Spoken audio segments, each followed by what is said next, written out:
What's up, guys? This is John calling with the Couch Potato Network. I'm having technical difficulties tonight. Something with my audio, but I just uploaded a 10-minute video and I couldn't hear a thing. So I'm giving out my pre-training camp grades. With draft and free agency just passed, I'm gonna do all 32 NFL teams so we can get to the nitty-gritty of the season, and we're going to give our projections and outlooks on next season. So my first team that I'm going with is the Chicago Bears, which is my favorite team. Bet I believe Ryan Poles has spent his money wisely this year. He was really looking for deals in free agency. I believe he didn't overspend on neither free agent. I believe that we addressed a lot of needs as far as offensive line, defensive line help. We also, we went and spent some money, as far as Tremaine Edmonds. I believe TJ Edwards was a great pickup for that price because we needed somebody in the middle. I believe Jack Sandberg is overrated. Don't beat me down, Bear fans, but I seen a lot of times last year where he got ran over. The first thing we're going to address is the free agent market. That was the first thing of this offseason. I believe he was on if you go shopping at the grocery store and you got to pick up an item, and even though, you may not need the item right then and there, but it's a good ass deal. So you're just going to go grab it anyway for that price, especially when they got it on sale. I believe he did that with DJ Walker. He also did that, TJ Edwards was an excellent pickup. That was one of them. Steaks on sale, baby. We got to get them. One of those type of deals. I'm glad he didn't overplay for Mike McGlinchey because I believe Darnell Walker right now is a better player than Mike McGlinchey. And we needed another offensive lineman in the room that was tough and can move and punch somebody in the mouth like how Olin Cruz used to be back in the day. We needed a tough guy on that line.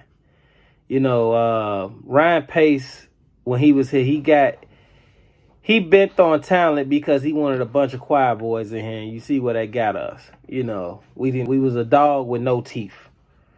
The locker room is not going to be filled with choir boys. I understand them not drafting Jalen Carter and passing on Jalen Carter. I understand that because not only did you got off-field character concerns, but you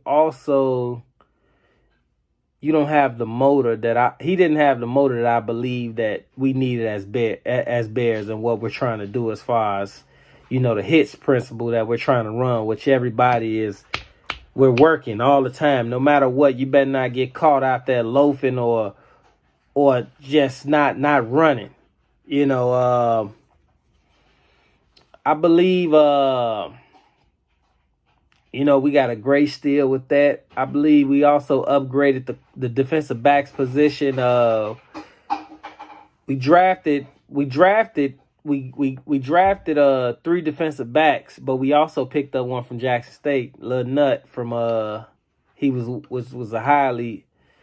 a good high recruit that chose to go to Jackson State just to go work with Dion. And I believe that he's gonna make the 53-man roster. That's just me. I believe so. That boy is a baller. Tremaine Edmonds I believe he has brighter days ahead of him, so I don't mind justifying paying that rate for him. I believe that he's gonna be a playmaker in our defense. We got Noah Sewell from Oregon. I believe he's about a year away, but he's going to be a good depth piece. We need depth in that front 7. We still need depth in that front 7. Zach Pickens and GD, I believe those boys are going to be better than they were in college. It's like when Washington signed Albert Haynesworth back in the day, and they made him be a read and react defensive tackle, which he was a 3-tech, and he was a one gap straight attack trying to attack the quarterback type of defensive tackle. But Mike Shanahan, tried to make him a read and react defensive tackle, which is going to eat up the blockers and everything. I believe Stevenson is going to give Jalen Johnson some competition because Jalen Johnson has had one interception in his 3-year career, which is totally unacceptable. Eddie Jackson is Eddie Jackson. We already know that. Brisker been balling since he got here. He balled out last year. I believe we're still a few edge rushers away. I've been hearing through the tea leaves that Yannick Ngakoue is, we might be in a running for him. I don't understand why nobody ever gives him a multi-year deal because he's been nothing but a producer. 8 to 10 sacks, I'll pay that all day long. I guess I wouldn't super overpay for it, but I get it on a great deal if if he's workable. I definitely get him on a 1-year deal. I overpay him for whatever he wants for a 1-year deal, but not for a multi-year. I believe we upgraded the offensive line.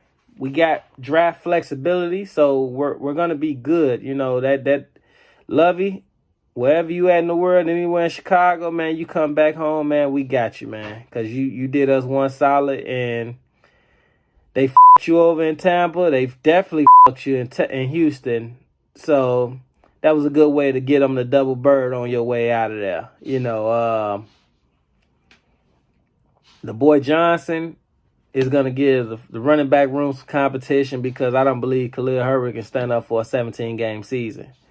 DJ Moore is going to elevate Justin Fields. I argued with my family members, everybody I was on. Before Justin Fields showed what he could do last year, I was fighting for him then. When I seen him, he was throwing them boys the ball, and they're hitting them in the hand, they're dropping it, they're stop running. Like, you don't do that as a wide receiver. So I believe DJ Moore is going to elevate the whole wide receiver room, and just make everybody better because he's going to hold people accountable and show that once you got a guy in there that's a dog that's going to work, that's going to make everybody else want to work because it's going to be iron and sharper iron. So I believe he's going to be an excellent addition.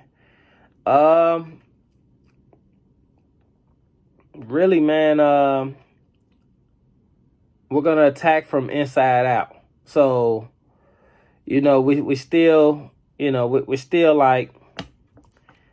a few pieces away, but I believe we're going to be a middle of the pack type of team. I believe we're going to be competitive this year. So I believe we're going to be 7 to 8 wins. Hey, who knows? We might get still a few of them out, but I believe we're going to be a 7 to 8 win team.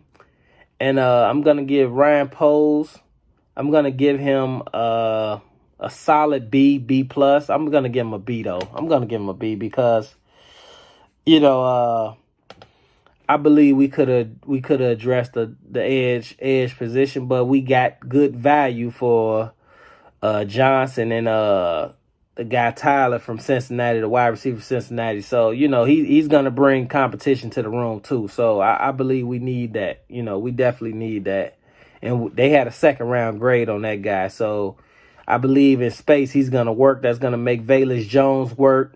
That's going to make all those guys in there work because it's going to show guys that they're not the only option. And when you show a guy, me being a business owner, when you show a guy that they're not the only option, they're going to come with some accountability for themselves. So I'm going to give Ryan Poles on this offseason a good B. He may can get a B plus if we can get Yannick Ngakoue in the building. That way we'll have a solid 8 to 10 sack guy for the season, at least on one side, so we can, we can bring this along a little bit faster. So I believe we're gonna ball out this year. Andrew Billings is a dog in the middle too, but I believe he's not gonna start the whole season. They're gonna get on boys. They're gonna start them off slow, let them work their way in, and I believe by mid-season those 2 defensive tackles, Pickens and GD, they're gonna take over, and we're gonna start to see our defense trying to shape up because we we were a dog with no teeth out there last year, and a lot of those games we were in, it's just we didn't bring the bite. So this is John Collin with the Couch Potato Network, man. Bear down.